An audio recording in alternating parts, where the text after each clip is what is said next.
hierdie kliënt bank by bank A en ons het obviously ingedien na 4 verskillende banke toe en bank B het teruggekom en vir hierdie kliënt 'n offer gemaak.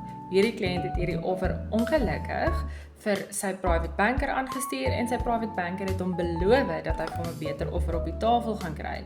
Needless to say, 10 dae later kon die private banker nog steeds niks vir die kliënt doen nie. Ons het dit reg gekry om vir die kliënt by 'n ander bank waar sy private banker nie is nie, 'n baie beter offer te kon kry. So yes, jy het 'n private banker en jou private banker kan jou help by jou eie bank.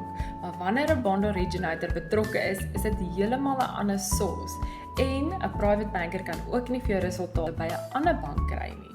So as jy wil kyk of jy kan koop, reik uit na ons toe. Ons diens is absoluut gratis. Jy het niks om te verloor nie, maar ek garandeer jou dat ons vir jou 'n beter offer gaan kry as wat jou private banker vir jou kon gekry het.